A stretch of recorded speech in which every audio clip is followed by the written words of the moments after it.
අපේ රටේ පිළියන්දල කියන නගරේ විශේෂ විහාරස්ථානයක භික්ෂුන් වහන්සේලා සෑහෙන පිරිසකට හෙළ බෞද්ධයාගේ අනාගත ඉලක්කය දේශනයේදී අපිට ඉල්ලන්න පුළුවන් වුණා නේද අපේ රටේ භාණ්ඩ 26000ක් අපේ රටෙන් එළිය තියෙනවා අපිට අයිති ඒවා අපිට නැවත ලබා ගන්න කටයුතු කරන්න කවුද කියලා මොනතරම් භික්ෂුන් වහන්සේලා ඉදිරිපත් වුණාද මොනතරම් සතුටක්ද මේවා ගන්න ඕනද නැද්ද ලන්ඩන් වල කෞතුකාගාර විතර රහසින් සහ ප්‍රදර්ශනාත්මක දෙයන්සෙම 5000ක් විතර අපේ රටට අයිති බුදුපිළිම වහන්සේලා සිටක් තියෙනවා.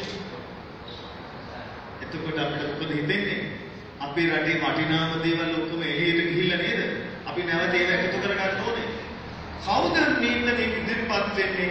ඒ කොටසට Tamanට අයිති අපේ රටේ තියෙන බුදුපිළිම වහන්සේලාට නැවත අපේ රටට ගන්න. මොකද ඒගොල්ලන්ට අයිතියක් නැති දැන් මේගොල්ලෝ තියන්නේ. ඒගොල්ලෝ මේ රට ආක්‍රමණය කරලා අරන් ගියා බලේ. නමුත් දැන් ඒගොල්ලන්ට ඒවා තියන්නේ අයිතිය නෑ. ඒක අයිතිය අපිට. කවුද ඒ අයිතිය වෙනින් අනාගතේ පෙනී සිටින්නේ සටන් කරන්නේ? ඔබල අතැස්සෙ. මොන අතැස්සෙ? මොන හොඳයි. ඒව කරන්න නම් තමා මොනවද කළ යුතුන්නේ? නායකයෙක් වෙන්න ඕනේ. ස්පෙෂල් නායකයෙක්. ඒ නායක අතහරින්න ඔබ වහන්සේලා. කොහොමද සතුටුයි හරි අපි එවැනි දේ අවබෝධයෙන් තබාගත යුතුමයි හරි කෙසේ කෙනෙක් ඔන්න මම නම් කරනවා මොකද්ද එසේනම් මෙන්න සැබෑ බුද්ධ පුත්‍රයාණන් වහන්සේලා බිහි වෙමින් තියෙනවා එයයි අවශ්‍ය එමන්සා කිසියම් එක්කෙනෙක් දෙන්නෙක් කරපු වරද්දකට භික්ෂූන් පරපුරටම ඔබගේ තියෙන යම් කිසි අපහැදීමක් කරුණා කළා ඒ ඉවත් කරගන්න. මේ රට වාසනාවන්තයි.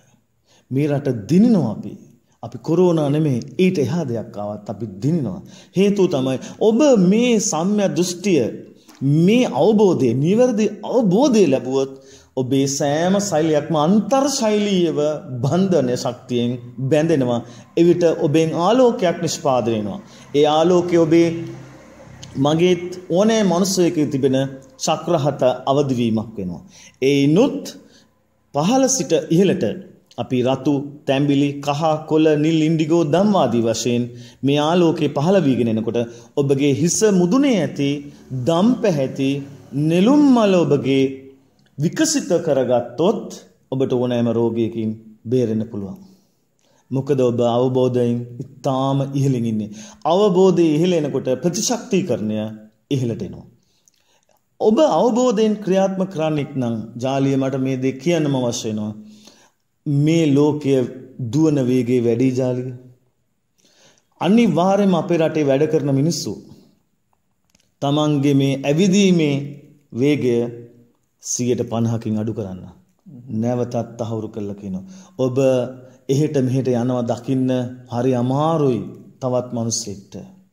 ඔබ වේගය වැඩි යනවා. ඔබ පෘථිවියත් වේගයත් ඉක්මවලා යනවද කියලා හිතෙනවා. ඔබට කාලය පරාජය කරන්න නම් කාලය මිතුරෙක් කරගන්නවා විනා කාලය සතුරෙක් කරගන්න එපා. අපේ වේගය වැඩි නම් ඇවිදීමේ හැසිරීමේ බැලීමේ ජාලිය අද අපි දැකලා තිනවා සමහර දරුවෝ තමන්ගේ බෑග් එක ඇරලා පොත දාගන්න ඇතුළට 3-4 පාරක් උත්සාහ කරනවා. මොන තරම් කලබලයක්ද මේ දරුවන්ට ගිහිල්ලා තියෙන්නේ. සමහර වැඩිහිටියෝ අපි දැකලා තිනවා පුටුවේ 2 පාර 3 පාරක් හරි බෙහෙ ගහේ වාඩි වෙන්නේ. නිශ්චිත නැහැ තමන් කරන්නේ මොකද්ද කියලා. ඒ වගේම එකම වැඩේ 2 පාරක් 3 පාරක් කරනවා. ඒ වගේම අපි තුම්කෝ දුරස්ත පාලකය රූපහානියක් දැමීමේදී ඒක පාරෙන් ඔක්කොම වැටෙන්න ඕනේ ඒගොල්ලන්ට. නැත්නම් ඒගොල්ලෝ ගසනවා. ඒගොල්ලෝ ඒ දුරස්ත පාලකයට පහර දෙනවා. මොනවාද කියලා දැඩි ලෙස කේන්තියෙන් පුපුරනවා. අද ඒ තත්ත්වය හොඳටම බලා ගන්න පුළුවන් දේ තමයි මහපාර. ජාලිය ඔබට යන්න පුළුවන්ද ඔබේ පාඩුවේ මහපාර? බෑ. අද මිනිස්සු මොකද්ද මේ යන වේගය? තප්පරයක් 10ක් ඉතුරු කරගන්න ජීවිතයක් දන් දෙන රටක් වෙලා. ලංකාවේ කොරෝනා ආසාදිත ගැන කතා කරනට වැඩිය හොඳ නැද්ද? අපේ රටේ දවසට වෙන අනතුරු වළක්ව ගන්න එක. අනතුරකට පත්වෙන්නේ ජාලිය එක්තරා කොටසක් අහිංසකයි. නමුත් ඒ අනතුර සිද්ධ කරන කට්ටියට අපිට අහිංසකයි කියලා කියන්න බෑ. ඔවුන් වරදක් කරන්නේ කියලා සමහරට ඔවුන්වත් දන්නේ නැහැ. ඔවුන් හැප්පුණෙන් පස්සේ දන්නේ මොකක්ද උනේ කියලා. හිතන්න ජාලිය ඉතින් මේ රට මේ විදිහට යන්න බෑ. අපේ මිනිස්යන් හැම කෙනාම අපේ වැඩ කරන මිනිස්සු එදා ඉඳන් ජනගීයට පෙම්බැන්දා. ඔවුන් බටනලාවක් වාදනය කළා. ඔවුන් කාන්සියට කවි ගීත ගායනා කළා. ඒ වගේම චිත්‍ර ඇඳා. ඔවුන් මොන තරම් සතුටෙන්ද ඉන්නේ නැද්ද කියලා හිතන්න. කොහොමද ලෙඩ රෝග? ඒ නිසා ජාලිය මේ ඔබගේ ප්‍රශ්නෙට තියෙන උත්තරේ තමයි හෙළය ආපහු නැගිටින්න නම් මේ රට නැගිටින්න නම් අපි යා යුතු වෙනවා ජාලිය ආපහු අපි සිටපු අද්විතීය තැනට. කොතනද? රාවණ පුලතිසි මේඝනහද කාලයට. එයයි වියුත්තේ පළවෙනියට. එහෙනම් අපේ රටේ නිශ්චිතව අපිට කියන්න ඕනේ ලග්නේ මේෂ.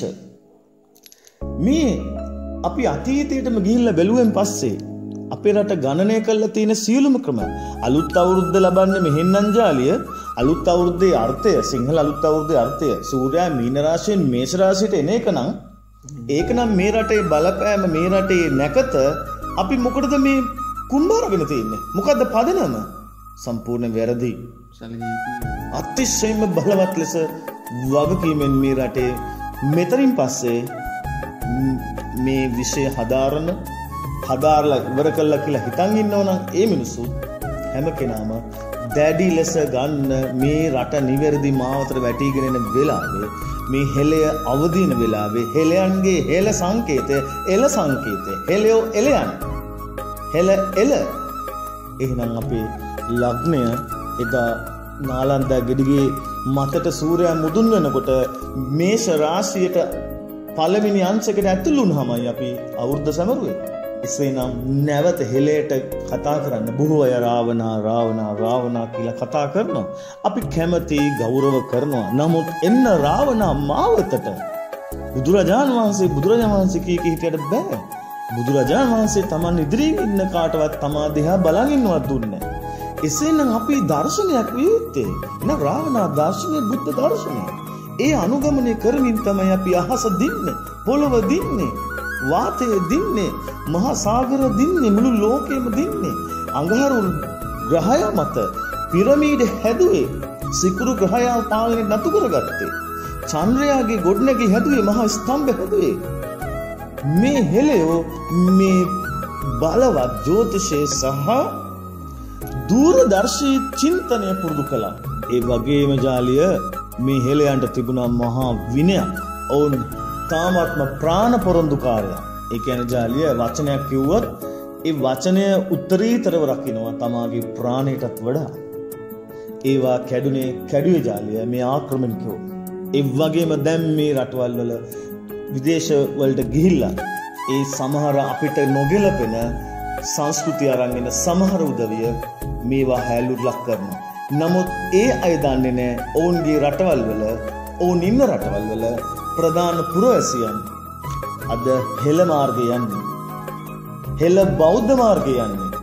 අපි බැරක් ඔබාමා ගත්තා, බැරක් ඔබාමාගේ සහෝදරිය ගත්තා, බිල් ක්ලින්ටන් ගත්තා. මේ කවුරු ගත්තත් ජාලිය බිල් ක්ලින්ටන් ප්‍රසිද්ධිය ප්‍රකාශ කරනවා. මට සැනසීමාවේ බෞද්ධ දර්ශනය. බැරක් ඔබාමා ප්‍රසිද්ධිය ප්‍රකාශ කරනවා. මගේ සාක්ෂි විතරම මම බුද්ධ පිළිමයක් දාගෙන. අපි දැක්කද මේ කොරෝනා එකත් එක්කම දැන් මේ හෑන්ඩ්ෂේක් අතරත දීම සම්බන්ධනොත් දැන් ඒගොල්ලෝ කරන්නේ අයිබෝන් කියනවා.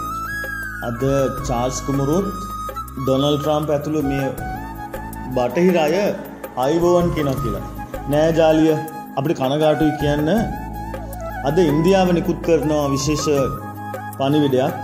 ඕන් කියන අපි ඇමරිකාවටත් ඉංගලන්තයට නමස්තේ පුරුදු කළා කියලා. ඔන්න ඔතන තමයි ජාලිය මේ අපේ වීඩියෝයි බටහිරයි කුමන්ත්‍රණය ලෙහලා දෙන්නේ ජාලිය. එහෙනම් අපි මෙහි ඉඳන් උඩ පයින්නවා අපේ විදිහට ඒගොල්ලෝ කරනවා කියලා. නෑ ජාලිය. අද ඉන්දියාව කියනවා ඒගොල්ලන්ගේ තමයි මේ ආයුබෝවන් නැත්තම් නමස්තේ එංගලන්තය ඇමරිකාව ගත්තේ කියලා. අපි මෙහි ඉඳන් අපේ කිව්වට අද අපේ හැම දෙයකම අයිතිය ඉන්දියාවටයි බටහිරටයි ගිහිල්ලා ඉවරයි ජාලිය. මේ අය විනන ස්වීය යුත්තේ. ඔබ අද අහසෙන් ගිය විමාන ගැන රාවණ ගැන කතා කළාට වැඩක් නෑ ජාලිය. වෙන්නේ ඉන්දියාවේ දකුණ අද රාවණව අයිති කරගෙන. අපි මේ තමයි ගැඹුරින් කියන්නේ තමන්ගේ දේ රැකපල්ලා. තමන්ගේ දේ අවබෝධ කරගනින්න. උඹලා මේ නියට නිවාලු විදියට මේ තව දුරටත් සිටියොත් කොරෝනා නෙමේ ඊළඟට එන තවත් දෙයක් තියෙනවා ජාලිය. ඒ තමයි තුන්වෙනි ලෝක යුද්ධය සූක්ෂමව සිද්ධ වෙන මේ අවස්ථාවේදී වහල්ලු වෙන්නයි වෙන්නේ චීනය. අද චීනය අපිව පාවිච්චි කරන කැත විදිහ අපිට තාම ගුවන් තොටුපළ වහගන්න බැරි වුණේ ඇයි කියලා අහුවොත් එහෙම මේ තුන්වෙනි ලෝක යුද්ධය මේ කොරෝනා ඇතුලේ යනවා. මේ කොරෝනා වල න්‍යෂ්ටියේ තියෙන RNA වල ප්‍රෝග්‍රෑම් කරලා තිනවා ජාලිය. ඊළඟට වෙන කතන්දරය ඒ තරම් බලවත්. ඇයි මිනිස්සු මේවා අවබෝධ කරගන්නේ නැත්තේ? ඇයි ඔබට අවබෝධ කරගන්න උවමනාවක් නැත්තේ? ඇයි ඔබ රොබෝ කෙනෙක් වෙලා තියෙන්නේ? ඔබට ඔබේ පාලනය තව කාටවත් දීලා තියෙන්නේ. ඔබ ඔබේ පාලකයා වෙන්නකෝ. වෙලා බලන්න. ඒවිත ඔබ නැගිටිනවා. ඔබේ ශක්තියින් සියල්ල හකුලුවාගෙන ඔබේ අත් දෙක කා වෙනුවෙන්ද උදේ 8 ඉඳන් හවස 5 වෙනකම් මේ ක්‍රියාත්මක වෙන්නේ. ඔබ වෙනුවෙන් 10%යි. නමුත් ඔබේ 90% පාලනය අයිතිය ඔබ ලියාගෙන තින්නේ පෙන්ෂන් යාම දක්වා ඔබ ලියාගෙන. ඔබේ ජීවිතයේ අවසාන දක්වා ලියාගෙන. එසේනම් අපි නැවත මේ ලෝකේ අපෙන් ගිලිහෙච්ච අභිමානය, නිරෝගී භාවය, ආයුර්වේදය, හෙළ ආයුර්වේදය, ඒ වගේම සැබෑ හෙළ ජ්‍යොතිෂය, ඉන්දියානු ජ්‍යොතිෂය නෙමේ ජාලිය, හෙළ ජ්‍යොතිෂය. ඒතර හෙළයා කොහොමද මේ හෙළ අසුරයා කොහොමද මේ ලෝකය ත්‍රිලෝකයේම ත්‍රිලෝකයේම ජයගත්තේ? ත්‍රිලෝක ජයගත්තා නම් ගුණ ඡත්‍රයම ජයගත්තා නම් එදා මහා මන්දාතුල ඇයි ඒ ලේ එන අපි මොකද මේ කරමින් ඉන්නේ? ඇයි නැගිටින්නේ නැත්තේ? එසේනම් අපි මේ දිනයි වකවානුත් එක කොහොමද කියන්නේ? මේ හෙළයේ මහ ජ්‍යොතිෂය නිසා. ජාලිය අපේ රටේ ලග්නය මේෂ. මේ මේෂ ලග්නයට 10 වෙනි ආධිපති මකරය ශනි ඉන්නවා. මේ 10 වෙනි භාවයට ජාලිය මාර්තු 22 වෙනිදා අඟහරු නොහොත් කුජ ඇතුල් වෙනවා. ඔබ දන්නවා කුජයි ශනි ඉන්න තැන පොදුවේ සාමාන්‍ය පිළිගැනීමත් එක්කම සාමාන්‍ය බැලුවොත් රතුයි නිලුයි. කුජ රතු ග්‍රහය, ශනි නිල් ග්‍රහය. මේ දෙක ළඟ නිතරම ජාලිය රත් ගින්දරයි ජලයයි තිබ්බොත් මොකද වෙන්නේ? ගින්දරයි පුළුලුයි තිබ්බොත් ගිනි ගන්නවා වගේම තමයි ගින්දරයි ජලය තිබ්බොත් අර ගින්දරත් නැති වෙනවා, ජලයත් නැති වෙනවා. එසේනම් ඒ තියෙන තැන ඒ දෙකම නැති වෙනවා නම් ජාලිය අපේ ලංකා ඉතිහාසයේ ඉතාම දුෂ්කර කාලයකට අපි ඉන්නේ. ඒ තමයි මාර්තු 22 වෙනිදා සිට මැයි 5 වෙනිදා දක්වා දවස් 45. අපි හැම කෙනෙක්ම මේ අවබෝධයෙන් පරිස්සම් වෙන්න ඕන ජාලිය. ඔබට මම මෙහෙම කිව්වොත් රතු පාටට අයිති විනාශයන් බොහොම සිද්ධ වෙනවා. නිල් පාටට අයිති විනාශයන් බොහොම සිද්ධ වෙනවා. ඔබ මයින් හයි මොනවද මේ රතු පාට? ජාලිය අපේ ශරීරයේ රතු පාට තමයි ගලන්නේ රුධිරය. ඒ වගේම තමයි ජාලිය මේ ලෝකේ අනතුරු වලට අපි දෙන පාටත් රතු පාට. ජාලිය කේන්ති ගත්තොත් ඒ කෝපයටත් අපි දෙන්නේ රතු පාට. ජාලිය අපි පාරක ගමන් කරනකොට අපි රතු පාට ආලෝකය දැක්කොත් නවතිනවා. ඇයි මේ රතු සංඥාවක්? ඒ වගේම තමයි ජාලිය මේ ලෝකේ ගිනිකඳු 400ක් තියෙනවා ජාලිය ක්‍රියාත්මක. මේ මොහොතේදී වැහිලා නිහඬ වෙලා ඉන්න ගිනිකඳු අනිවාර්යෙන්ම මාර්තු 22 වෙනිදා සක්‍රිය වෙනවා. ඔබ බලන්න මේ විශ්වය කොච්චර සත්‍යද කියලා මාර්තු 22යි මැයි 5යි අතර අනිවාර්යෙන් ගිනිකඳක් පුපුරනවා. නැත්නම් අපි මේ වීඩියෝ channel එක නවත්තනවා. කොහොමද අභියෝගය? සෑහෙන අභියෝගයක් කියලා. පැහැදිලිවම. ඒ තරම් අපිට අපේ හෙළ ජ්‍යොතිෂ විශ්වාස අපි මේ හැම දෙයක්ම නිවැරදිව කියන්නේ මේ දේ මේ විදිහට වෙනවා මේ කාලෙද මේ විදිහට වෙනවා මේ අපි ඉන්දියානු ජ්‍යොතිෂය නෙමේ මේ අපේ සැබෑ හෙළ ජෝතිෂය. ඒ වගේම සුනාමි එනවමයි. අපේ රටට නෙමෙයි.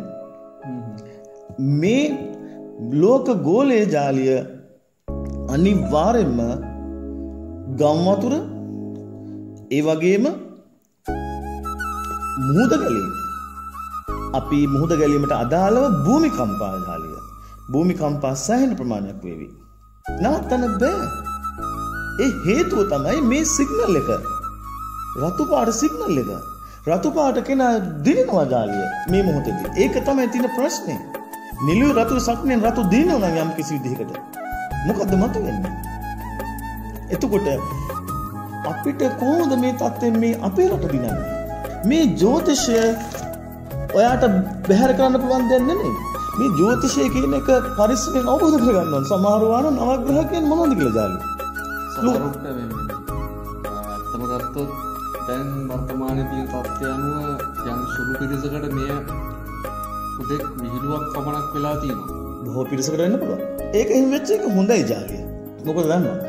ජාලිය ප්ලූටෝ සෞරග්‍රහ මණ්ඩලයෙන් විද්‍යාඥයෝ ඉවත් කරනවා. ඒගොල්ලෝ ඔසවගෙන ගිහලා කොහෙට හරි දැම්මද?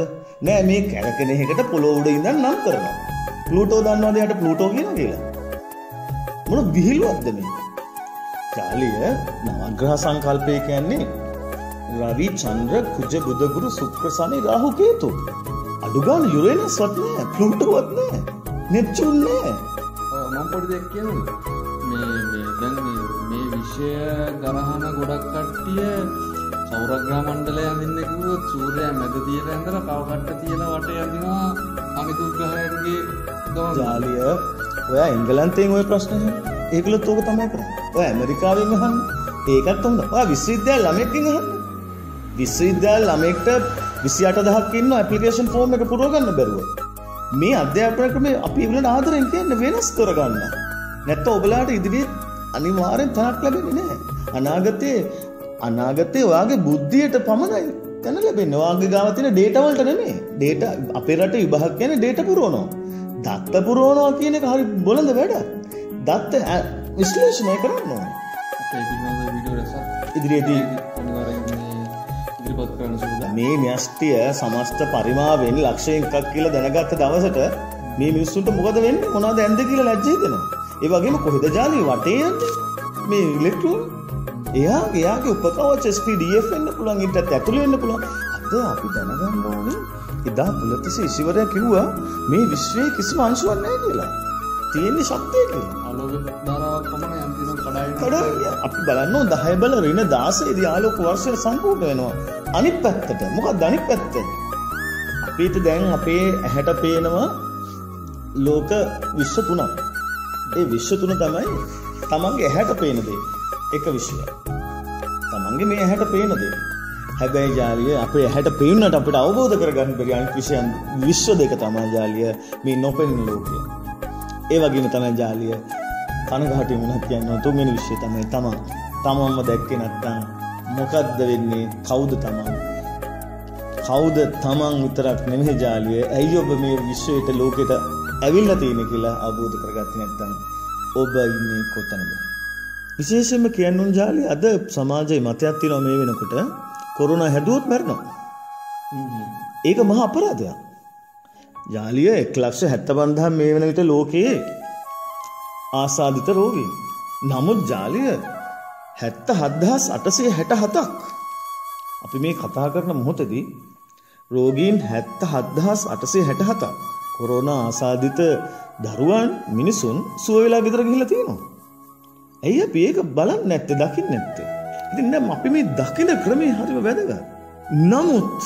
නමුත් මේ වෙලාවේ ඇඳවල් මත තමාගේ රෝගයේ සුව වෙතයි බලාපොරොත්තුෙන් තවත් දහස් ගණන් ඉන්නවා ජාලි. 70,000කට ආසන්න ප්‍රමාණයක්. එතකොට මේ මිනිසුන්ට රෝග සුව කරන්න ලෝකයේ මිනිසුන් ආකාශයට නිකුත් කරන්නේ බයසිතුවිලි නම්, අවිනිශ්චිත සිතුවිලි නම් මේ රෝගය වැඩි වෙයිද අඩු වෙයිද? එන රෝගයක් සුව කිරීමේදී බෙහෙතයි හේතයි කියන සම්ප්‍රදායික සංකල්පයේ විහිළුවක් නොවේ. වෛද්‍යවරුනි ඔබ ඔබේ කාර්යයන් කරන්න. හෙළ වෛද්‍යවරුනි ඔබ ඔබේ කාර්යයන් කරන්න. නමුත් සම්ප්‍රදායිකව මේ හෙළේ කොහොඹත්තක් එල්ලන එක ගෙදරකට කහ ටිකක් වතුරට දාලා ඉසින එක ඒව නවත්තන්න එපා. මේ ගෙවල් වලට ආරක්ෂාව එදා ඉඳන් අවුරුදු දහස් ගණන් ලක්ෂ ගණනක් තිස්සේ අපේ හෙළේ ගෙවල් රැකුනේ කොහොඹත්තයි අඹත්තයි. ඕනෑම දෙවියන්ගේ රෝගයක් කිසියම් පුද්ගලයෙක් හැදිච්ච ගමන් අපේ ආතම්මල සීයලා මොකද කරන්නේ ආච්චිලා? ඔව් මේ කොහොඹවල විෂ උරා ගැනීම බලය මේ දැන් නිෂ්පාදනලා තියෙන කිසිම බටහිර බෙහෙතකට කරන්න අමාරුයි. ඒ තරම් බලයක් නැහැ. එතකොට අඹත් එතකොට මේ දෙක එකතු කළාම ඇඳක් අසල ඇයි අපිට බැරි ගේ ඇතුළේ ස්ථානෙට, ගෙදරට ඇතුළේ ස්ථානෙට, වත්තට ඇතුළේ ස්ථානෙට මේ අඹ කොහොඹ එළලා තියෙන්නේ? එතකොට ඇයි අපිට බැරි වත්තේ වටේට කහදිර ඉන්න බැරි වෙන්නේ? ඇයි බැරි වෙන්නේ? ඒ වගේම ඇයි දුම් අල්ලන කාර්ය කරනකොට සමහර ළමයි කෑ ගන්න හුස්ම ගන්න බෑ කියලා. අද අනේ අම්මේ හුස්ම ගන්න නම් දුම් අල්ලන්න කියන තැනට වැටලා තියෙනවා. අපිට අනාගතේ හුස්ම ගන්න නම් දැන් දුම් අල්ලන්න කියලා. මේ ප්‍රශ්نين ගොඩ එන්න මුළු ඔක්කොම එකතු වෙන්න ඕනේ. රටක් වශයෙන් එකතු වෙන්න ඕනේ. අපි ඒගොල්ලන්ට ගෞරව කරන්න ඕනේ කිනපාට. මේ තුල ජාලිය තවත් අපි කීයුත් පැත්තකට තියෙනවා. ඒ තමයි ජාලිය පාසල් ළමයි මේ ටිකේ ගෙදර ඉන්නේ. මේ ගෙදර ඉන්න පාසල් දරුවට තවදුරටත් හෝම්වර්ක් කිය මේ පාසල් දරුවගේ මනස විකෘති කරන්න අවශ්‍ය නැහැ. ජාලිය දරුවෙක් අසහනෙන්න, දරුවෙක් අසතුටෙන්න, දරුවෙක්ගේ හැසිරීම විකෘති නම් ජාලිය ඒ දරුවගේ ඒ මානසික තත්ත්වය පවත්වා ගන්න, තමන් ගන්න ආහාර වලින් විශාල කොටසක් වැය කරනවා. මේ අර්ථය මොකක්ද? අසතුටෙන් ඉන්න දරුවා ප්‍රතිශක්තිකරණය මොකක්ද තත්ත්වය? අඩු වෙනවා. එතකොට කොරෝනා වගේ රෝගයක්, වෛරසයක් ප්‍රතිශක්තිකරණය අඩුවක් නේද එන්නේ? ඕනෑම කෙනෙක්ට එනවා. ඇවිල්ලා ප්‍රතිශක්තිය වැඩි කෙනා කොරෝනාව පරාජය කරනවා. ප්‍රතිශක්තිය අඩු කෙනා කොරෝනාවට තමාගේ තුල බෝ වෙන්න දෙතිලා තමන්ට අවසානයේ ජීවිතෙන් පාව වන්දි ගෙවන්න සිද්ධ වෙනවා. එසේනම් මේ කාලය තුල අඩුම ගානේ මේ පස්සෙන්දා වෙනකම්වත් අපේ රටේ පාසල් දරුවන්ට කුරුල්ලෝ වගේ ඉන්න දෙන්නේ. නිදහස ඉන්න දෙන්නේ. ඉගෙනීම කරන්න හැබැයි තමාගේ සතුට නැති කරගන්න එපා. මේ ගෙදර දරුවන්ගේ සතුට නැති කරගන්න දෙන්න එපා දෙමව්පියනේ. ඔවුන්ව තරමක් ඔවුන් කැමති දෙයක් කරන්න දෙන්න ගෙදරදී. ඔවුන් සෙල්ලම් කරනවා නම් ඒක තමයි හොඳමද? ඔවුන් සෙල්ලම් කරන් දෙන්න. ඔවුන් නිදහස් වෙන්න ඕනේ. යාලි අපි දකිනවා සමහර දරුවන්ගේ පොත් බෑග් වල බර කිලෝ 13.5ට වැඩි ඔක්කොගෙම. කොහොමද මේ කොන්දක් මේ තරම් බර දරාගන්නේ මේ පුංචි මනසක්? ඉතින් අපි හිතන්න ඕනේ පැති ගොඩාක් තියෙනවා. සමහරලාට පාසල් නිල ඇඳුම පාන්දර 5 වෙනකොට 5 මාටට අඳින දරුවා රාත්‍රී 9 10 වෙනකම් එක දිගට ඒ ඇඳුමෙන් ඉඳලා මේ දරුවගේ වැය වෙලා තියෙන්නේ මොන ශක්තියද? දරුවගේ වෙලා තින්නේ රෝග වලට ඔරොත්තු දීමේ ශක්තිය තමයි අර අනවශ්‍ය බරක් දරාගෙන කාලයක් ඉඳීම තුල වැවෙලා තියෙන්නේ. ඒ නිසා දරුවන් සතුටෙන් සිටීම මේ වෙලාවේ අතිශයින්ම වැදගත්. ඕන ආරක්ෂා කරගන්න ඕන්ට ඔබ ඇත්තටම ආදරේ නම් මේ දරුවන්ගේ සතුට මේ වෙලාවේ අතිශයින්ම වැදගත්. සතුට ආදරය යනු ප්‍රතිශක්තිකරණය වැඩි කිරීමක්. ඔබ බලන්න දවස් 30 දරුවෙක්ට කොරෝනා හැදුනා. නමුත් මුළු ලෝම පුදුම කරවන ආශ්චර්යමත් ලෙස ඒ දරුවා හොඳ වුණා. කොහොමද උනේ? දවස් 30 දරුවෙක් දිහා අම්මා කෙනෙක් හෝම්වර්ක් දෙන්න බලන්නේ නැහැ. ඵලයන් ඉස්කෝලේ ඵලයන් ටියුෂන් කියලා කියන්නේ නැහැ. දවස් 30 දරුවෙක් දිහා අම්මා කෙනෙක් තාත්තා කෙනෙක් වැඩිහිටියෙක් බලන්නේ. මේ රෝසම මේ තා සින්දු පෙති ඇති පුෂ්පයක්. ආදරෙන් දෝර ගලන චිත්ත චෛතසික විඥාණයෙන් බලන්නේ. කරුණාව මෛත්‍රිය පිරීලා කරුණාව මෛත්‍රිය පිරිච්ච හදවතකින් තමාගේම හදවතකට දෙනු ලබන ආශිර්වාදය ශක්තිය ගැලීම. ඔබගේ ප්‍රභාස්වර ශක්තිය තවත් ඔබගේම කෙනෙක්ගේ ජීව ශක්තිය වැඩි කරන්න යොදා ගන්න පුළුවන්. ඒ නිසා ආදරණීය දෙමව්පියනි, ඔබ ගන්නා වෙහෙස අපි දන්නවා. ඔබ කරන තරඟය අපි දන්නවා. නමුත් මේ සියල්ලට වඩා ඔබේ දරුවාගේ ජීවිතය තමයි වැදගත් වෙන්නේ. ඒක නිසා තාම ගුරුවරයෙක් වශයෙන් අපි ඉල්ලනවා, මම හිතන්නේ සමස්ත ගුරුවරුන්ගේ ඉල්ලීමත් මේකයි, දරුවට නිදහසේ ඉන්න දෙන්න. ඊළඟට එන්නේ සිංහල අලුත් අවුරුදු කාලය. ඉතින් පස්සේ වෙසක් මහෝත්සවය. මේ දරුවට මේ දේවල් විඳින්න දෙන්න. දරුවව යොදා ගන්න මේ අවස්ථාවේදී අලුත් නිර්මාණ කරන්න. ඒ වගේම දරුවව යොදා ගන්න ගෙදර ඔබත් සමග ලස්සන කරන්න. නිර්මාණශීලී. එළවලු ටිකක් වවන්න. පළතුරු ටික වවන්න. ඖෂධ උයනක් හදන්න. දරුවට ලස්සන පුස්තකාලයක් හදමු. දරුවට ලස්සන පරීක්ෂණාගාරයක් හදමු. ඔය තුන තමයි අපි ඉල්ලන්නේ. පරීක්ෂණාගාරය, පුස්තකාලය, උද්‍යාන වගාව. දරුවට බලන්න දෙන්න මල් පිපෙන හැටි. එක පාට මලක් එන්නේ නැති ඉවසා බලා යුතු කාලයක් තියෙනවා. අන්න දරුවා ඉවසීම ඉවසල වතුර දාලා පොහොර දාලා ආදරෙන් කතා කරන දරුවා එහෙම ශාකයෙන් එන ඒ ගහෙන් එන මල් වලට ආදරේ ගන්නවා. කඩන්න යන්නේ නෑ මම. බින්දින්න යන්නේ නෑ මම. ඒ අහිංසක මානසිකත්වය වැඩෙනකොට ඒ මලෙන් ගෙඩියක් එන හැටි මේ දරුවා දකිනකොට එයා කල්පනා කරනවා, මේ මගේ මං ආරක්ෂා කරගත යුතුයි. මේ උසස් මානසික සිතුවිලි දරුවන්ට අද අවශ්‍යයි. ඒ වගේම අපි තාත්තලාගෙන් ඉල්ලනවා, දරුවන්ට විනෝදාංශයක් දෙන්න. ඔබ තමයි සුදුසුම පුද්ගලයා. පියාණනි, චිත්‍ර පුළුවන්, සංගීතය පුළුවන්, නර්තනය දෙන්න නර්තනය දෙන්න පුළුවන්. ඔබ යොදා ගන්න මේ කාලය තුලදී බාහිර ගමන් කිසිවක් නැති නිසා පවුලත් එක්ක එකට පෑ දෙකක් එකට ආහාර ගන්න, කතා කරන්න. ගෙදර රූපවාහිනිය මොකද කරන්න ඕන ජාලි? පැහැදිලිම නවත්තන්න. ඔබට දැනෙවි පුදුමාකාර සැහැල්ලුව සතුට. පවුලේ කට්ටිය එකමුතු වෙන්න. වැඩිහිටියන් ආච්චි අම්මලා ඉන්නවනේ, සීයලා ඉන්නවනේ, ඔක්කොත් එකතු වෙන්න. කතා කරන්න පළමුව. එකිනෙකාට ගෞරව කරන්න. ඇහුම්කන් දෙන්න. සාකච්ඡා මණ්ඩපයක් කරගන්න. ඉදිරියේදී මොනවද කරන්න තියෙන්නේ? කොහොමද ආරක්ෂා වෙන්නේ? කොහොමද අපි ගමේ හොඳම ගෙදර වෙන්නේ? ගමේ හොඳම ගෙදරක් වෙන්නේ කොහොමද? කතා කරන්න. සිනහ වෙන්න. සතුටෙන් ඉන්න. ඔබ ඇත්තටම සතුටෙන් නම් කොරෝනා ඔබට දුකක් දෙන්න ඉන්නේ නෑ. ගුරුතුමනි, මේ අවස්ථාවේදී නිවෙස්වල සිටින තරුණ පිරිස්, ඉතින් එහෙ ගියාට පස්සේ වැඩිහිටි පිරිස්, ඔවුන්ට දෙන්න පුළුවන් හොඳම විසඳුම මොකද්ද මේ අවස්ථාවේ? ජාලි, තාම වැදගත් ප්‍රශ්නයක් ජාලිය. පළමු කොටම සැකයයි බයයි ඉවත් කරන්න. ඔබලා දිනනවා, මම දිනනවා. හෙලේ දරුවන්, හෙලේ තාරුණ්‍ය, හෙලේ වැඩිහිටියන් නිතරම ධනාත්මකව සිතපු අය, ධනාත්මකව වැඩ කරපු අය, හැමදාම දින්න අය.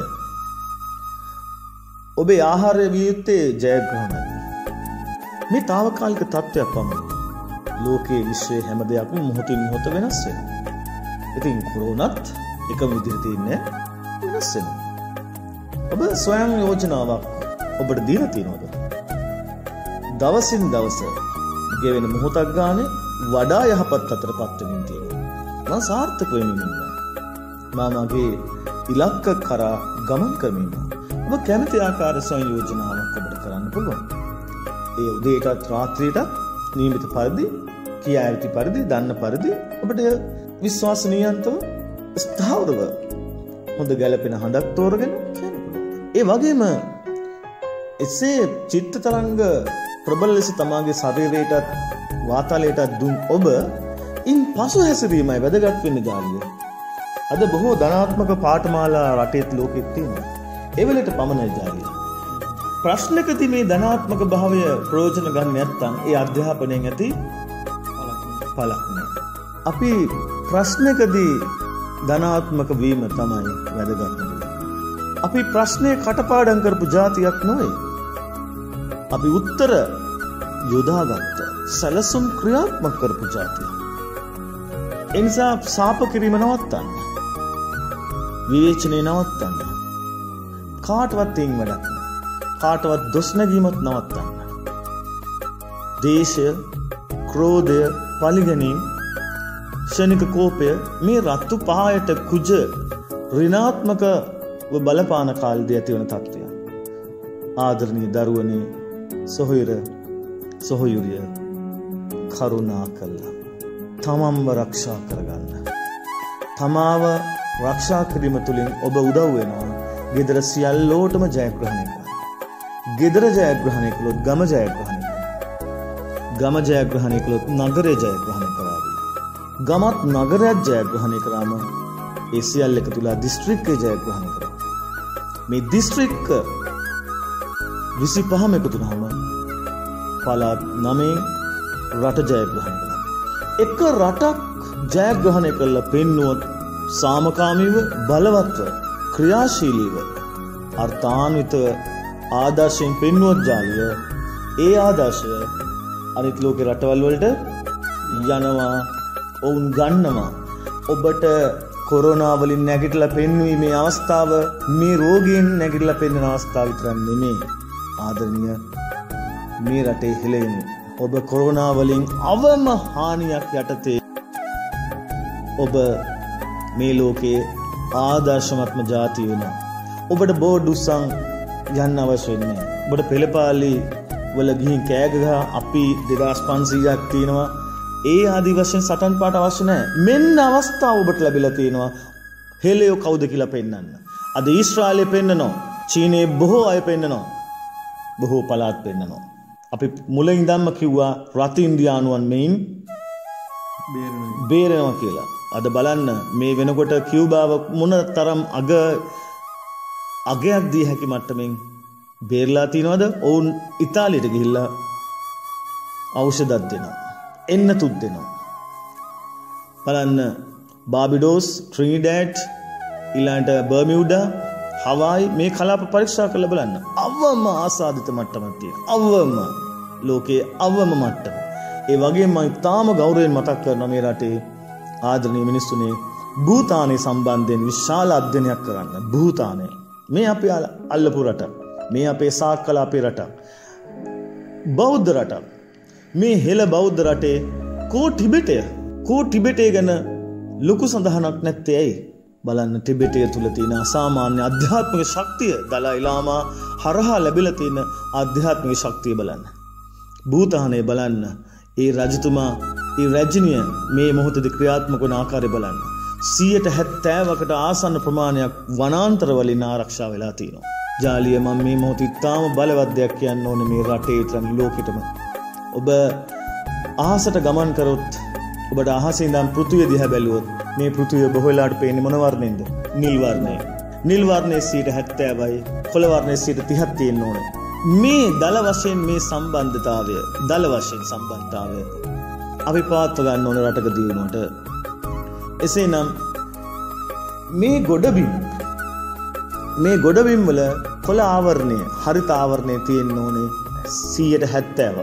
නමුත් 30%ක්වත් නැතුව, හරිත ආවරණය නැතුව රටක නිරෝගී භාවය ප්‍රාර්ථනා කිරීම මගින් ලැබෙන දෙයක් නෙමෙයි. අපි එක ගහක් නෙමෙයි, එක ශාකෙ නෙමෙයි ලංකාවේ වටේම වහන්නේ. අපි විවිධ ශාක වවනවා. මේ විවිධ ශාක වලට විවිධ හැකියාව තියෙනවා. එක් ශාකයක් විෂ උරනකොට තව ශාකයක් විෂ නසන්න ඔබට උදව් වෙනවා. එක් ශාකයක් ඔබට ආහාර දෙනකොට තව ශාකයක් ඔබට කෙලින් හිටින්නට, ඇස් පේන්නට උදව් වෙනවා. මේ ආදිසින් බලන් ගියොත් පස්සේ මේ රටේ තියෙන හැම ශාකයක්ම ඔබට ඖෂධයක්. එහෙනම් මේ ලංකාවම ඖෂධ උයනක් කරන්න හොඳට හිතට ගන්න. හැබැයි මේක හැම කෙනාම එකතු වෙලා කළ යුතු දෙයක්. ඒ නිසා මේ ඓතිහාසික අවස්ථාවක් ලැබිලා තියෙනවා හෙළයන්ට නැවත පන නල කෙලින් කරමින් ලෝකෙටම ආදර්ශයක් දෙන්න. මේ මුතු ඇටය මේ විශ්වයේ අසාමාන්‍ය ශක්තියක්, අසාමාන්‍ය ඉතිහාසයක් අද්විතීය මිනිසුන් ඉන්න හෙළ රුධිරයේ සහිත රතු දියමන්ති මිනිසුනේ වවපල්ලා පුළුවන් තරම් ගෙදර ජාලිය අනාගතයේදී අල්ල බතල මයොක්ක කොස් මේ වට තමයි ජාලිය තැන එන්නේ අපි නැගිටලා පෙන්නුවොත් අපේ හෙළ ඖෂධ මගින් කොත්තමල්ලි වලින් පටන් ගත්තම කොච්චර තියෙනවද බෙලිමල් රණවරා ඉඳන් හැම දෙයක්ම මේ රටේ තියෙනවා අපි පිටරටින් ගේන නැත්තම් අපි ආනයනය කරන සෑම දෙයක්ම අපි නවත්තන තැනට ඇවිල්ලා අපි මේඩ් ඉන් ශ්‍රී ලංකා නාමය සෑම භාණ්ඩයකටම ලබා දී යුතු කාලය ඇවිල්ලා අපි උදාහරණයක් වශයෙන් ගත්තොත් අද අපි වේගා මෝටර රථය හරහා අපි ඉදිරියට පැමිණෙමින් ඉන්නවා අපිට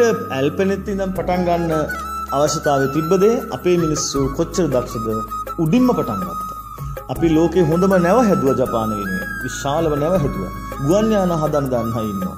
ඉතින් එහෙනම් අපි මේඩ් ඉන් ශ්‍රී ලංකා වලින් සම්පෝෂිත කරන්න ඕනේ අපේ රට. එහෙනම් මේ මොහොතේදී කොරෝනා ප්‍රශ්නයක් තමයි. හැබැයි කොරෝනා හරහා වෙස්වලාගෙන ආපු ආශිර්වාදය මොකද්ද? උඹලා නැවත හෙළ යුගයට ඵලයල්ලා.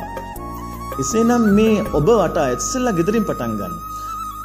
ජාලිය මේ රටේ මේ මොහොතේදී කවුරුත් නොදකින නොපතන නොසිතන දෙයක් තමයි ජාලිය මේ තාම අපේ ඩෙන්ගු වෛරසය ඉවරද? නෑ. අපි මේ දවස් ගණනාවක් ගෙදර ඉන්නවා. මේ ටිකේ ආරක්ෂාවට නිරෝධායනයට හැම ගෙදරක්ම නිරෝධායන මධ්‍යස්ථානයක් කරගන්නකෝ. රට වටේ නිරෝධායන මධ්‍යස්ථාන 10ක් තිබ්බට මදි. හැම ගෙදරක්ම නිරෝධායන මධ්‍යස්ථානයක් කළොත් ඔබ කරන්නේ රටටම සිතක්. එසේනම් මේ රටේ නාමය මේ හෙළ නාමය මේ රාවණයන්ගේ දේශය බුදුන්ගේ දේශය ඔබ බුදුන් රාවණා කීකේ හිටියද මදි මෙන්න බුදුන්ට සලකන්න අවස්ථාව ඇවිල්ලා මල් තීතී ඉන්න එක නෙමෙයි මේ වෙලාව වෙන්න ඕනේ.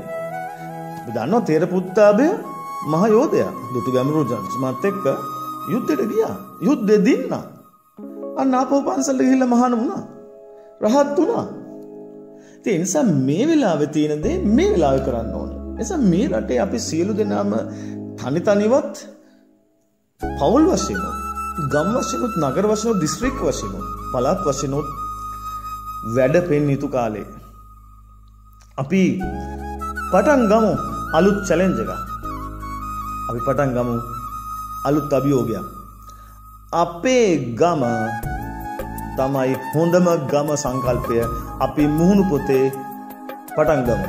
මොකද කියන්නේ අපි සූදානම් ඕනම දෙයකට මේ අපි ඒ නොකියා කිව්වේ තමාගේ නිරෝධන මධ්‍යස්ථානයේ තමාගේ නිවසම කරගන්න කියලා නොකියා කිව්වේ මේ එළ තාක්ෂණය දෙලින්ම කිව්වොත් අර මම කිව්වොත් කොහොමදක් කියලා උදාහරණයක් වශයෙන් එවැනි දේවල් කරලා තමාගේ නිවස තමා විසින් නිරෝධන මධ්‍යස්ථානයක් කරගත්තොත් මම හිතන්නේ මේ වැඩිදුර යන්නේ නැහැ කොහොමද. චාලිය අදටත් ගෙවල් වල ඉන්නවා ආච්චි අම්මලා සීයලා ඇවිදින විශ්වකෝෂ. ඒගොල්ලෝ ගාව නැති බෙහෙතක් නැහැ. මේ වෛරස් වලට ආච්චි අම්මලා සීයලා hina වෙනවා ඇති. මේ මොකද්ද කියලා. ඒ නිසා මේකට බය වී යුතු කාරණාව නෙමෙයි වෙන්න ඕනේ ක්‍රියාත්මක වී යුතු බව වෙන්න ඕනේ. ගුරුතුමනි කෙටියෙන් තමත් කෙටියෙන් අප පොඩ්ඩක් ආයෙත් පැහැදිලි කරොත් නිවසක් නිරෝධන මධ්‍යස්ථානයක් විදිහට කරන්න නම් ඔවුන් කළ යුතු පිළියම් යාලිය පළමු කොටම ඔබ බය නැති වෙන්න. ඔබ විශ්වාස කරන්න මේ ප්‍රශ්නෙන් මේ කොරෝනා වෛරසයෙන් අපි දිනනවා. අපි දිනන කියන සිතවිල්ල සෛලයක් ගානේ නිකුත් කරන්න. ඔබේ විශ්වාසයට ක්‍රියාත්මක වෙන ශරීරයේ සුදු උද්‍රාණු සෛල වලට අමතරව ඔබේ ප්‍රතිශක්තිය වැඩි කරලා අවශ්‍ය වෙලාදී ඔබව ආරක්ෂා කරන සුවිශේෂී සෛල වර්ගයක් තියෙනවා. ඕනෑම මානව දේහයක ඒ කඳ සෛල ස්ටෙම් සෙල්ස්. හැබැයි මේ කඳ සෛල වැඩ කරන්නේ ක්‍රියාත්මක වෙන්නේ ඔබට ප්‍රාණයේ ජීවී ආරක්ෂාව දෙන්නේ ඔබව විශ්වාස කරන ප්‍රමාණයටයි. ඒක නිසා දයාබර මිනිසුනේ ඔබ විශ්වාස කළොත් ඔබ දිනනවා කියලා ඔබ කොරෝනා පරාජය කරනවා කියලා මේ රට කොරෝනා වලින් ජය ගන්නවා කියලා. ලෝකයේ හොඳම ආදර්ශමත්ම කොරෝනා වලින් ජයගත් රට බවට පත් වුණොත් ඔබගේ ඉතිහාසය ඔබ පුනා කියන ඔබගේ රාවණ පුලතිසි තාරක ඔබගේ ඓතිහාසික වූ ඒ මහත් උතුම් පරම්පරාවට මෙන්න ආදරේ පෙන්වන්න අවස්ථාව ලැබිලා. එදා බැමිණි ආසායේදී අපි වැටුනේ නැහැ. කටපාඩම් කරගෙන අපි අපේ බෞද්ධ දර්ශනය රැක්කා. කටපාඩම් කරගෙන එක අපිට මොන ප්‍රශ්නයක් වුණා අපි ඒ ආදර්ශය දුන්නා. ඒ වගේම අපි අවුරුදු 30ක යුද්ධයක් ගෑගන්න බෑ කිපු යුද්ධයක් අපි දින්නා. ලෝක කුසලාන ගෙනාව අපේ රටට. අපේ රටේ තමයි හොඳම හමුදාව ඉන්නේ. විශේෂයෙන්ම තරුණ තරුණී ඔබලාගේ ශක්තිය ඔබලා දන්නේ නැහැ. අන්න එතනයි ප්‍රශ්නේ තියෙන්නේ. ඔබලා තමයි මේ ලෝකෙ ඉන්න බලවත්ම ජාතිය. ඔය කළු සමට මේ සූර්ය දිව්‍ය රාජ්‍ය වඩින මේ සූර්ය රාජ්‍ය ශක්තිය දෙන මේ ගුරුත්වාකර්ෂණයෙන් අඩුම පොළවේ අඩි 3000ක් යටට ගියාම දියමන්ති වලින් ආරක්ෂා වෙලා තියෙන පොළවේ තවමත් මැණික් මතුවෙන පොළවේ රාවණාගේ වචනයක් ගානේ පොළවේ අහසේ අවශෝෂණය කරගත ශක්තිය ඇති බුදු රජාණන් වහන්සේලා ආශිර්වාද කරපු රතන සූත්‍රයේ දේශනා කරපු මේ භූමියේ මහරහතන් වහන්සේලා තෙවුන්දර ඉඳන් පේදුරු තුඩුව දක්වාත් සංගමන් කන්ද තුඩුවේ ඉඳන් මේ කොළඹ දක්වාත් හතර කොනේම පාද ස්පර්ශය කරපු පුණ්‍යවන්ත භූමිය. සෑම කන්දක් මුදුනකටම ශ්‍රී පාදයේ මුදුනේ ඉඳන් ලංකාවේ සෑම කන්දක් මුදුනකටම බුදුරජාණන් වහන්සේ කෙනෙක් හෝ මහරහතන් වහන්සේ කෙනෙක් හෝ රාවණ වැනි සක්විති රජෙක් අනිවාර්යෙන් පාද ස්පර්ශ කළා තියෙනවා. ඒ වගේම 33 කෝටියක් දෙවදාවුන් වහන්සේලා චාතුරු මහා රාජිකේ ඉඳන් තවතිසාව ඉඳන් මේ අපේ භූමිය දෙස හතර කොනේ ඉඳන් බලනවා. ශ්‍රී පාදයේ මතින් ඉහළ ඉඳන් මේ ලංකා වටේට පවතින ඔබට නොපෙන්නා වූ නමුත් අනිවාර්යෙන් පවතිනා වූ ඒ මහා විශ්ව ශක්තිය ආශිර්වාද චිත්ත ධාරා තරංග වලින් පෝෂිත වූ හතර කොනට ගලා යන ඒ ගංගා මගින් නිරූපණය කරන්නේ අලුත් අවුරුද්දට හතර දිසාවෙන්ම කිරිතිරනවා කියන මහවැලි කළු කැලණි වලවේ යන ගංගාවල තියෙන ඒ බලවත් ඔබට ජීවය ගෙනෙන ඒ ජීවේ හටගන්නා ගංගා උල්පත් පවතිනා වූ ඒ මහා ශ්‍රී පාද උත්තම භූමියේ බලේ ශක්තිය ලැබෙන්නා වූ ඒ වගේම සොළොස්ම ස්ථානවල සිටන් වුවන්වැලි මහා සෑය තූපාරාමය වගේම සෝමාවතී චෛත්‍ය ඒ වගේම ත්‍රිකුණාමල සේරුවාවිල මංගල මහා සෑය මේ ආදි වශයෙන් බැලුවම කිරි වෙහෙර දළදා මාලිගාව කැලණි විහාරය මේ ආදි වශයෙන් මහ බලවත් ස්ථාන තියෙන පිරමීඩ හැඩති මහා කඳු පන්ති තිබෙන ඒ පිරමීඩ හැදි කඳු පන්ති ඇතුලේ අදටත් සොයාගත නොහැකි නමුත් සුද්දා දන්න මේ මහ බලවත් මාණික්යන් මහ බලවත් පිරමීඩ ඇතුලෙත් හදලා තියෙනවා. ඒ නිසා කොරෝනා වලට බය විය යුතු જાතියක් නෙමේ. අර කලින් කිව්වා වගේම කොහේ සිට හෝ බුද්ධ රශ්මිය හෝ බුද්ධ ආශිර්වාදය හෝ දේව ආශිර්වාදය ලැබුණා මේ රටේ ඕනෑම දුෂ්කර තැනකදී. අපේ රටේ කකුසඳ බුදුරජාණන් වහන්සේ වඩින්නේ මහා වෛරස් රෝගයකට කියලා කලින් කිව්වා. ඒ වගේම ඕනෑම වසංගතයක් දුර්භික්ෂයක් ආවොත් බුදුරජාණන් වහන්සේ කෙනෙක් වඩින්න තරම් ඒ භාග්‍යවත් පුණ්‍යවන්ත වූ අවස්ථාවක් මේ. එසේනම් කිමද බය අපිට පුරුදු නැත. එසේනම් මහා හෙළේනි අවස්ථාව ඇවිල්ලා උඹලා කවුද කියලා පෙන්වන්න මේ ලෝකෙට. වරේ යමව් දිනව් මේ නිර්භීත භාවය තුල ඔබගේ විශ්වාසය උපරිම භාවය තුල මේ කොරෝනා වලින් මේ හෙළ දේශය දිනනවා කියන චින්තනය තුල අතීත මුතුන් මිත්තෝ ඔබට ආශිර්වාද කිරීම තුල අතීත මුතුන් මිත්තෝ හුස්ම ගත්ත මේ වාතේ මේ ජලයේ මේ පසේ වුන් හැම තැනම ඉන්නවා. ඒ ශක්තියින් ඔබට සසනය මාර්ගයෙන් ඔබගේ රුධිර ධාරාවේ ගමන් කරනකොට ඔබ නැවත සැබෑ බලවත් හෙලෙක් වෙනවා. හෙලයන්ට වට්ටන්න, හෙලයන්ව පරදවන්න කොරෝනාවලට බෑ. කොරෝනා හෙලයට පායන සූර්ය දිව්‍ය රාජ්‍යය ඉදිරි පලා යනවා. හැදුනත් හොඳ වෙන වැඩිම ප්‍රතිශතය තියෙන්නේ අපේ රටේ. අපි මේ කියන්නේ අන්තිම අවධානම් තත්ත්වයක රට තියෙන වෙලේ කියලාත් අපේ මුළු ලෝකෙම විශ්ලයින් හෙලියෝ දැනගනිත්වා. මේ රට අවදානම මොහොතක තියෙන වෙලාවේදී කියන්නේ අපි ලංකාව හෙලියෝ මේ කොරෝනාවෙන් ජය ගන්නවා කියලා.